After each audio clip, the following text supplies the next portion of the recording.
Hello friend, तो कैसे हैं आप लोग। आशा करता हूँ आप सभी अच्छे होंगे और आपकी स्टडी काफ़ी अच्छी चल रही होगी। तो देखो फ्रेंड, जो हमारी उत्तराखंड परीक्षा वाणी सीरीज चल रही थी, तो आज इस सीरीज़ के यहाँ पे 34 पार्ट है। तो देखो फ्रेंड, जिन लोगों ने अभी तक इस सीरीज़ के पिछले पार्ट को नहीं देखा है तो वह लोग प्लेलिस्ट में जाके देख सकते हैं। तो चलिए आज की क्लास को स्टार्ट करते हैं। आज की क्लास में भी आपको अति महत्वपूर्ण प्रश्न यहाँ पे देखने को मिलेंगे जो आपकी आगामी परीक्षाओं के लिए काफ़ी महत्वपूर्ण साबित होंगे। तो चलिए क्लास को स्टार्ट करते हैं। फर्स्ट क्वेश्चन यहाँ पे देखेंगे, महाभारत में किस जनपद को गंगा द्वार कहा गया है। तो इसका राइट आंसर है ऑप्शन बी, हरिद्वार जनपद को महाभारत में गंगा द्वार कहा गया है। ये आपको ध्यान रखना है। तो देखो फ्रेंड्स, इसके अलावा यदि हरिद्वार जनपद की बात करें तो हरिद्वार जनपद को यहाँ पे कहा जाता है तीर्थ स्थलों का प्रवेश द्वार, देवताओं का द्वार, चारों धामों का द्वार, स्वर्ग द्वार, मायापुरी आदि आदि नामों से हरिद्वार को जाना जाता है। यह आपको ध्यान रखना है। नेक्स्ट क्वेश्चन देखेंगे,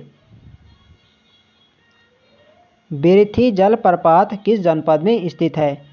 तो इसका राइट आंसर है ऑप्शन डी, पिथौरागढ़ जनपद में बिरथी जलप्रपात स्थित है। यह आपको ध्यान रखना है, इंपॉर्टेंट है एग्जाम की दृष्टि से। नेक्स्ट क्वेश्चन देखेंगे, 13वीं कुमाऊं रेजिमेंट के सैनिक शैतान सिंह को किस वर्ष परमवीर चक्र सम्मान दिया गया। तो इसका राइट आंसर है ऑप्शन ए, 1962 में मेजर शैतान सिंह को परमवीर चक्र सम्मान दिया जाता है। ये आपको ध्यान रखना है। तो देखो फ्रेंड्स, आपको यह क्वेश्चन यहाँ पे ऐसे भी यहाँ पे पूछा जा सकता है कि मेजर शैतान सिंह का कौन सी बटालियन से इनका संबंध था। तो इनका संबंध था 13वीं कुमाऊं रेजिमेंट। ठीक है, 13वीं कुमाऊं रेजिमेंट से इनका संबंध था। ये आपको ध्यान रखना है। और वर्ष 1962 में इन्हें परमवीर चक्र से सम्मानित किया गया। तो देखो फ्रेंड, जो भारत के जो प्रथम व्यक्ति थे जिन्हें परमवीर चक्र से सम्मानित किया गया था तो वो थे सोमनाथ शर्मा। ये भी आपको ध्यान रखना है। पूछा जाता है कि भारत के प्रथम व्यक्ति जिन्हें परमवीर चक्र से सम्मानित किया गया था तो वो थे मेजर सोमनाथ शर्मा। और मेजर सोमनाथ शर्मा का कौन सी बटालियन से संबंध था। तो उनका संबंध था 4थी कुमाऊं रेजिमेंट से इनका संबंध था। ये भी आपको ध्यान रखना है, पूछा जाता है। और मेजर सोमनाथ शर्मा को 3 नवंबर 1947 को इन्हें परमवीर चक्र से सम्मानित किया गया था। और इन्हें किया गया था मरणोपरांत। ठीक है, ये भी आपको ध्यान रखना है। मेजर सोमनाथ शर्मा को मरणोपरांत 1947 के लिए उन्हें परमवीर चक्र से सम्मानित किया गया था। ये आपको ध्यान रखना है। नेक्स्ट क्वेश्चन देखेंगे, उत्तराखंड में किस भवन का निर्माण बर्मिंघम पैलेस की तरह हुआ है। तो इसका राइट आंसर है ऑप्शन ए, उच्च न्यायालय भवन का निर्माण बर्मिंघम पैलेस की तरह हुआ है। यह आपको ध्यान रखना। ठीक है, जो उत्तराखंड का हाईकोर्ट है नैनीताल उच्च न्यायालय भवन का निर्माण बर्मिंघम पैलेस की तरह हुआ है। यह आपको ध्यान रखना है। तो देखो फ्रेंड्स, जो उत्तराखंड हाईकोर्ट है इसकी स्थापना किस वर्ष होती है। तो इसकी स्थापना होती है जब उत्तराखंड राज्य का गठन हुआ था 9 नवंबर 2000। तो 9 नवंबर 2000 को उत्तराखंड के साथ यहाँ पे उत्तराखंड हाईकोर्ट की भी यहाँ पे स्थापना की जाती है 9 नवंबर 2000 को। ये आपको ध्यान रखना है। नेक्स्ट क्वेश्चन देखेंगे, कुमाऊं का खजुराहो किसे कहा जाता है। तो इसका राइट आंसर है ऑप्शन ए, द्वाराहाट को कुमाऊं का खजुराहो कहा जाता है। यह आपको ध्यान रखना है। नेक्स्ट क्वेश्चन देखेंगे, किसे गढ़वाल का रखवाला कहा जाता है। तो इसका राइट आंसर है ऑप्शन बी, रिखोला लोधी को गढ़वाल का रखवाला कहा जाता है। यह आपको ध्यान रखना है। ऑप्शन बी इसके यहाँ पे राइट आंसर हो जाएगा, रिखोला लोधी को गढ़वाल का रखवाला कहा जाता है। यह आपको ध्यान रखना है। नेक्स्ट क्वेश्चन देखेंगे, कालिदास की किस रचना में कनखल एवं अलकापुरी का वर्णन मिलता है। तो इसका राइट आंसर है ऑप्शन ए, मेघदूत में कालिदास की रचना कनखल एवं अलकापुरी का वर्णन मिलता है। ये आपको ध्यान रखना है। ऑप्शन ए इसके यहाँ पे राइट आंसर हो जाएगा। नेक्स्ट क्वेश्चन देखेंगे, लाटू देवता का मंदिर कहाँ स्थित है। तो इसका राइट आंसर है ऑप्शन बी, चमोली जनपद में लाटू देवता का मंदिर स्थित है। यह आपको ध्यान रखना है। ऑप्शन बी इसके यहाँ पे राइट आंसर हो जाएगा। नेक्स्ट क्वेश्चन देखेंगे, बैजनाथ मंदिर समूह कहाँ स्थित है?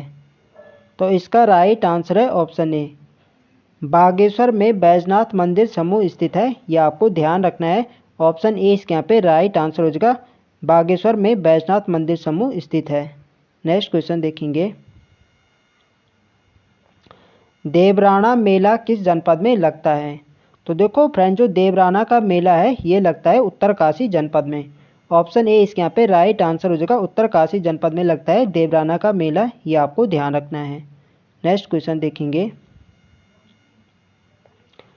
गढ़वाल का नाना फड़नवीस या चाणक्य किसे कहा जाता है? तो देखो यह क्वेश्चन आपके यहाँ पे दो प्रकार से यहाँ पे पूछा जा सकता है कि गढ़वाल का चाणक्य किसे कहा जाता है या गढ़वाल का फड़नवीस किसे कहा जाता है। तो आपको यह क्वेश्चन अलग भी यहाँ पे पूछा जा सकता है। तो इसके यहाँ पे राइट आंसर है ऑप्शन बी, पुरिया नैथानी को गढ़वाल का चाणक्य या फड़नवीस कहा जाता है। यह आपको ध्यान रखना है। ऑप्शन बी इसके यहाँ पे राइट आंसर हो जाएगा, पुरिया नैथानी। नेक्स्ट क्वेश्चन देखेंगे, तो देखो फ्रेंड्स, वीडियो पसंद आ रही तो फ्रेंड्स वीडियो को लाइक करें, शेयर करें, और जो लोग चैनल पर नए हैं चैनल को सब्सक्राइब करें। घोड़ा खाल में गोलू देवता मंदिर का निर्माण किसने कराया? तो इसका राइट आंसर है ऑप्शन सी, बाज बहादुर चंद ने घोड़ा खाल में गोलू देवता मंदिर का निर्माण करवाया था। ये आपको ध्यान रखना है। तो देखो फ्रेंड्स, आपको एक क्वेश्चन यहाँ पे डायरेक्ट यहाँ पे बन सकता है कि गोलू देवता मंदिर किस जनपद में स्थित है या कहाँ स्थित है। तो गोलू देवता मंदिर यह घोड़ाखाल नैनीताल जनपद में स्थित है। ये आपको ध्यान रखना है, ठीक है। और कुमाऊं में गोलू देवता को न्याय के देवता के नाम से जाना जाता है। ये भी आपको ध्यान रखना है, पूछा जाता है। नेक्स्ट क्वेश्चन देखेंगे, 1914 में जौल जीबी मेले की शुरुआत किसने की थी? तो इसका राइट आंसर है ऑप्शन सी, गजेंद्र पाल ने 1914 में जौल जीबी मेले की शुरुआत की थी। यह आपको ध्यान रखना है। तो देखो फ्रेंड, जो जौल जीबी मेला है यह आपके पिथौरागढ़ जनपद में लगता है और इसकी शुरुआत 1914 में गजेंद्र पाल के द्वारा की गई थी। यह आपको ध्यान रखना है, ठीक है। और यह मेला किन नदियों के संगम पर लगता है? तो यह आपके काली और गौरी नदियों के संगम पर लगता है जौल जीबी। ये आपको ध्यान रखना है, ठीक है। तो आपको क्वेश्चन ऐसा भी यहाँ पे पूछा जाता है कि काली एवं गौरी नदी का संगम कहाँ पर होता है?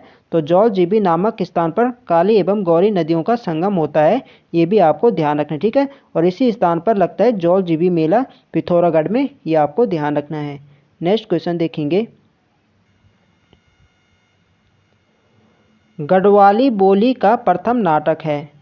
तो इसका राइट आंसर है ऑप्शन बी, जय विजय गढ़वाली बोली का प्रथम नाटक है। यह आपको ध्यान रखना है। ऑप्शन बी इसके यहाँ पे राइट आंसर हो जाएगा। नेक्स्ट क्वेश्चन देखेंगे, रघुनाथ मंदिर किस जनपद में स्थित है? तो इसका राइट आंसर है ऑप्शन डी, देवप्रयाग टिहरी में रघुनाथ मंदिर स्थित है। यह आपको ध्यान रखना है, ठीक है। और कहा जाता है कि भगवान राम ने अंतिम समय में यहाँ पर तपस्या करी थी, ठीक है। और लक्ष्मण जी ने कहाँ करी थी? लक्ष्मण जी ने करी थी तपोवन में। ये भी आपको ध्यान रखना है, ठीक है। और भगवान राम ने क्या थी? देवप्रयाग टिहरी में यहाँ पर इनका एक प्राचीन मंदिर है रघुनाथ। ये भी आपको ध्यान रखना है। नेक्स्ट क्वेश्चन देखेंगे, भाटा सांटा किस प्रकार के गीत हैं? तो देखो फ्रेंड्स, यह एक प्रीवियस ईयर क्वेश्चन है, एग्जाम में पूछा जा चुका है। तो यह एक आपका मनोरंजनात्मक प्रकार का गीत है। यह आपको ध्यान रखना है। ऑप्शन ए इसके यहाँ पे राइट आंसर हो जाएगा, मनोरंजनात्मक प्रकार का गीत है भाटा सांटा। ये आपको ध्यान रखना है। नेक्स्ट क्वेश्चन देखेंगे, राज्य के किस जिले में मछली मारने की परंपरा है? तो इसका राइट आंसर है ऑप्शन जी। तो देखो फ्रेंड, जो मौड़ मेला है इस मेले में मछली मारने की परंपरा है। और जो मौड़ मेला होता है यह प्रत्येक 12 वर्ष के बाद आयोजित होता है, ठीक है। और यह मौड़ मेला किस नदी के तट पर लगता है? तो ये लगता है अलगाड़, ठीक है। ये भी आपको ध्यान रखना है। पूछा जाता है कि मौड़ मेला किस नदी के तट पर लगता है? तो ये लगता है आपके अलगाड़ नदी के तट पर, ठीक है। ये भी आपको ध्यान रखना है। नेक्स्ट क्वेश्चन देखेंगे, निम्न में से विंटरलाइन कार्निवाल कहाँ मनाया जाता है?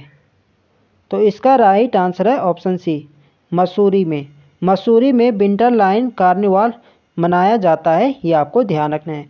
तो देखो फ्रेंड्स, ये क्वेश्चन यहाँ पे पूछा जाता है कि विंटरलाइन नामक प्राकृतिक घटना का दृश्य कहाँ देखने को मिलता है?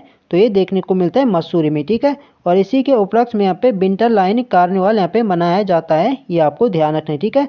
और मसूरी के अलावा विंटर लाइन नामक प्राकृतिक घटना का दृश्य कहाँ दिखाई देता है, तो दिखाई देता है स्विट्जरलैंड में। ये भी आपको ध्यान रखना है, एग्जाम में क्वेश्चन बन चुका है।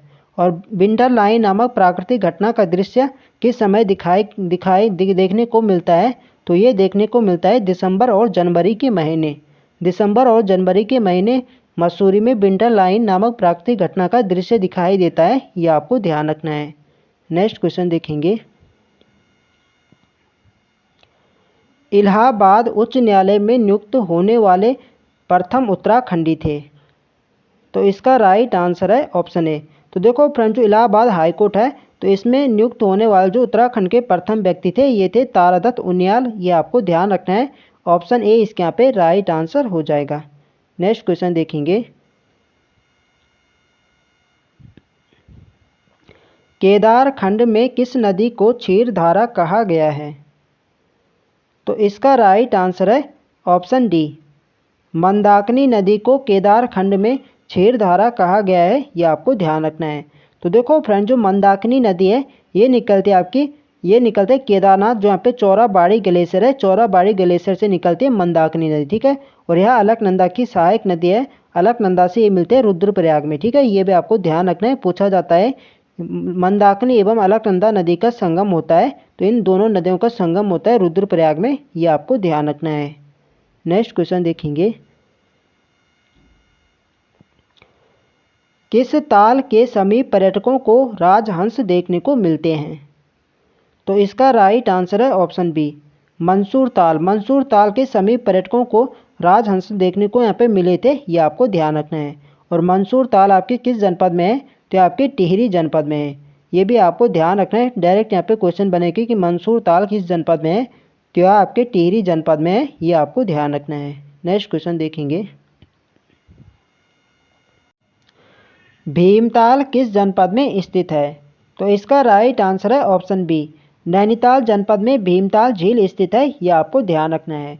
तो देखो फ्रेंड, जो भीमताल झील है यह कुमाऊं क्षेत्र की सबसे बड़ी झील है, यह आपको ध्यान रखना है। पूछा जाता है कि कुमाऊं क्षेत्र की सबसे बड़ी झील है, तो है भीमताल, ठीक है, जो कि आपके नैनीताल जनपद में है, ये आपको ध्यान रखना है, ठीक है। और इस झील के बीच में एक टापू है जिस पर एक रेस्टोरेंट भी है, ये भी आपको ध्यान रखना है। पूछा जा सकता है कि किस झील के बीच में टापू पर बना रेस्टोरेंट है, तो ये भीमताल झील पे, ठीक है, ये आपको ध्यान रखना है। तो देखो, यदि कुमाऊं क्षेत्र की सबसे गहरी झील की बात करें तो कुमाऊं क्षेत्र की सबसे गहरी झील है नौकुचिया ताल, ये भी आपको ध्यान रखना है, जिसकी कुल गहराई है 40 मीटर, ये आपको ध्यान रखना है, क्वेश्चन बन सकता है। यदि गढ़वाल क्षेत्र की बात करें तो गढ़वाल क्षेत्र की जो सबसे बड़ी और गहरी झील है वह है सहस्त्रताल, ठीक है, ये आपके टिहरी जनपद में है। सहस्त्रताल गढ़वाल क्षेत्र की सबसे बड़ी और गहरी झील है, ये आपको ध्यान रखना है। नेक्स्ट क्वेश्चन देखेंगे। निम्न में से किन नदियों का जल देवालयों को नहीं चढ़ाया जाता है, तो किन नदियों का जल देवता यानी देवालय यानी देवताओं को नहीं चढ़ाया जाता है, तो इसका राइट आंसर है ऑप्शन सी, काली नदी और मंदाकिनी नदी का जल देवताओं को नहीं चढ़ाया जाता है, यह आपको ध्यान रखना है, इम्पोर्टेंट है एग्जाम की दृष्टि से। नेक्स्ट क्वेश्चन देखेंगे और आज की वीडियो का हमारा अंतिम प्रश्न है, निम्न में से भगवान बद्रीनाथ की आरती किनके द्वारा लिखी गई है। तो देखो फ्रेंड, जो बद्रीनाथ धाम में बाबा बद्रीनाथ की जो आरती होती है यह किनके द्वारा लिखी गई है, तो ये लिखी गई है श्रीधर सिंह बरतवाल के द्वारा। ऑप्शन बी इसके यहाँ पे राइट आंसर हो जाएगा, श्रीधर सिंह बरतवाल जी के द्वारा बद्रीनाथ धाम की आरती यहाँ पे लिखी गई है, ये आपको ध्यान रखना है, इम्पोर्टेंट है एग्जाम की दृष्टि से। तो फ्रेंड्स, ये थे आज हमारे महत्वपूर्ण प्रश्न। तो आई होप आपको वीडियो अच्छी लगी हो, तो फ्रेंड्स वीडियो को लाइक करें, शेयर करें, और जो लोग चैनल पर नए हैं चैनल को सब्सक्राइब करें। मिलते हैं नेक्स्ट वीडियो में, तब तक के लिए जय हिंद दोस्तों।